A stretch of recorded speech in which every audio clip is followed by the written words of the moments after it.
Informação importante das negociações do Corinthians com a Caixa e muito mais. Fala aí pessoal, sou Jorge Nicola, bem-vindos a mais um vídeo do canal, sempre bom ter vocês por aqui. Ótimo domingo a todos, é sempre um enorme prazer, mesmo aos domingos, estar aqui dividindo informações com vocês. Só peço que deixem like, se inscrevam no canal e ativem as notificações, beleza? Bora falar agora sobre o Corinthians, economia gigante no timão, com uma grande reforma nas categorias de base. Foram 87 cortes e dispensas, incluindo atletas, funcionários e membros de comissões técnicas. Só para lembrar, entre outros nomes, caíram o Chicão, o Batata, o Alex Brasil, entre vários outros jogadores. E por conta de tantos cortes, o Corinthians calcula uma economia que pode se aproximar de 5 milhões de reais, bastante dinheiro para um clube super endividado, e que não podia investir tanto nas categorias de base como vinha acontecendo. Vale a lembrança de que quando Augusto Melo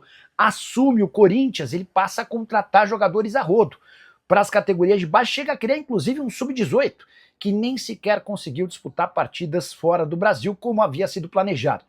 O Augusto contratou 87 atletas, a maior parte foi dispensada, alguns poucos com qualidade se mantiveram no clube. Só para completar, registrar também que o Corinthians fechou com Erasmo Damiani como novo homem forte das categorias de base do timão.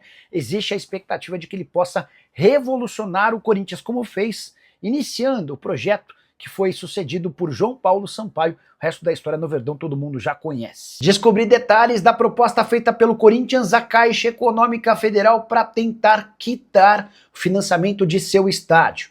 Hoje a dívida do Timão com o Banco Estatal é de 675 milhões de reais. O presidente Osmar Stabile procurou a Caixa, sugerindo que ela passasse a ser dona dos name rights do estádio por 10 anos, num negócio de 700 milhões de reais, ou seja, 70 milhões de reais por ano. Em troca, o Corinthians teria o perdão da dívida relacionada à construção do estádio. Esse financiamento é hoje um dos grandes calcanhares de Aquiles do Corinthians. Importante registrar que o banco ainda não se manifestou e o Corinthians aguarda por um posicionamento. Se a Caixa topar, o Corinthians vai ser responsável por ter de encontrar 70 milhões de reais para o pagamento da multa pela quebra do contrato com seu atual parceiro, a Hypera Pharma, que escolheu o nome de Neoquímica Arena. Nome do estádio, como é que seria o nome do estádio caso a Caixa se acerte com o Corinthians? Isso está bem longe de definição. Primeiro o Corinthians precisa ter um feedback positivo do Banco Estatal. O Corinthians também fez uma outra proposta. Se a Caixa não topar essa do name rights por 10 anos, o Corinthians pretende mudar a forma de pagamento da Neoquímica Arena. Em vez de pagar nos próximos 20 anos, a quitação ocorreria em 88 anos. Com o Corinthians pagando apenas 10 milhões de reais por temporada, difícil imaginar que exista aprovação diante de tais circunstâncias. Corinthians que se aproxima dos 3 bilhões de reais de dívida total, nenhum clube do Brasil, nem da América do Sul tem pendências tão altas. O que você pensa sobre as duas propostas feitas pelo Corinthians ao banco? Você acha inteligente, interessante, justo? Já usa o espaço para comentário e registra a sua opinião. Hora de falar sobre uma pesquisa sobre as maiores torcidas do futebol brasileiro, pesquisa essa encomendada pela CBF. Toda vez que a gente traz pesquisas, gera muita polêmica. Primeira colocação nessa pesquisa do Flamengo, 26%. Corinthians aparece em segundo com 19%. São Paulo é o terceiro com 9%. O Palmeiras é o quarto com 7%. Na sequência, o Vasco da Gama, 5%. O Internacional, 4%. E o Cruzeiro, também 4%. Com 3% aparecem Atlético Mineiro, Grêmio e Santos. 2% para Botafogo, Bahia e Fluminense. Outros times somam 11%. Gostaria que você usasse o espaço para comentar. Primeiro para dizer se acredita em pesquisas sobre tamanho de torcida. E depois, o que você pensa sobre esses números que eu apresentei, beleza? Hora de falar sobre os clubes brasileiros e o fair play financeiro.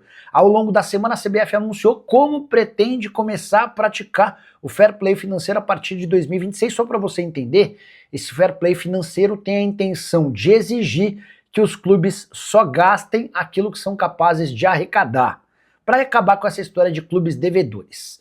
Pois saibam que se as regras que serão aplicadas a partir de 2026 já estivessem valendo no Campeonato Brasileiro do ano passado, só 7 dos 20 times da Série A seriam aprovados. Você quer saber quais são os 7, certo? Flamengo, Palmeiras, Atlético Paranaense, Atlético Goianiense, Criciúma, Cuiabá e Juventude. E a coisa mais alarmante vem agora. Falei sobre 7 clubes aprovados numa atmosfera ou numa demonstração de 20, certo? Pois saiba que desses 7, 4 caíram. Os 4 rebaixados estavam entre o grupo de times que respeitava o fair play financeiro.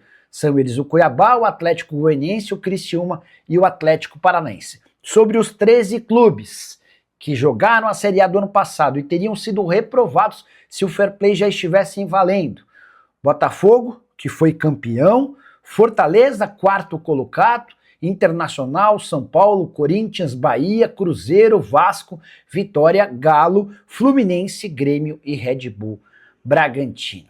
Quero contar para você que as vendas no Corinthians despencaram. Timão tem até esse momento cerca de 90 milhões de reais com transferências de atletas em 2025, números bem inferiores aos 338 milhões de reais obtidos com transferências de atletas do ano passado. O Corinthians só conseguiu vender em 2025 o Denner para o Chelsea, a maior venda da temporada, o Guilherme Biro, que foi para o Sharjah, que já estava por lá, mas foi adquirido em definitivo, além do Cauê Furquim, que foi para o Bahia, jogador que era da base. O Denner rendeu 62 milhões, o Biro 14 milhões e 200 mil, o Cauê 14 milhões de reais. Importante registrar que esses 90 milhões estão bem abaixo dos 240 milhões de reais que o Augusto Melo havia projetado em vendas para a temporada. Esse número de 90 também está extremamente abaixo na comparação com Palmeiras e Flamengo, os clubes mais ricos do país. O Verdão faturou 581 milhões de reais com transferências de atletas no ano, enquanto o Flamengo embolsou 511 milhões de reais. Com a lembrança de que no ano passado, Corinthians havia sido o 3º clube com maior faturamento com vendas de atletas. Quais podem ser os jogadores negociados pelo Timão em breve? Guinegão, Breno Bidon e Yuri Alberto hoje parecem ser aqueles que mais atraem o olhar internacional. O Vitinho quer saber qual o valor que estão pretendendo oferecer no Félix Torres. Vitinho, hoje você sabe, lá no jornal Marca da Espanha, contaram que o Getafe e o Osasuna têm interesse na contratação do Félix Torres. Nenhuma proposta foi apresentada, mas ambos gostariam de comprá-lo. Vale contar também que o Félix havia sido comprado por 31 milhões e meio de reais junto ao Santos Laguna, só que como o Corinthians não fez a quitação, esse valor já passou para 41 milhões de reais. Perguntando sobre saídas no Corinthians, o Corinthians precisa vender jogadores. Ontem o craque Neto chegou a dizer no programa dele que o Yuri Alberto interessa a Roma e que deve ir embora em janeiro. Segundo o Neto, o negócio pode girar entre 30 e 40 milhões de euros. Só vale a lembrança de que o Corinthians tem só 50% dos direitos econômicos do centroavante, tá bom? E qual o Samir falou que o Talisca foi oferecido ao Corinthians? Sabe de algo? Obrigado. Paulão, o Talisca nem precisa ser oferecido, né? Porque assim, o Talisca tá na pauta do Corinthians já há algum tempo. O que o Corinthians está esperando é a chegada do mês de janeiro para poder apresentar uma proposta oficial ao Talisca. O Talisca tem contrato lá no Fenerbahçe até junho do ano que vem, já definiu que não vai renovar o contrato por lá e quer voltar ao Brasil. Corinthians, Bahia e Flamengo são 3 dos interessados, os candidatos reais a contratar. O Bahia pela relação afetiva, o clube que o formou, o Corinthians porque o Talisca já admitiu diversas vezes que é torcedor fanático do Corinthians, e o Flamengo porque tem interesse e hoje é o clube mais rico da América do Sul.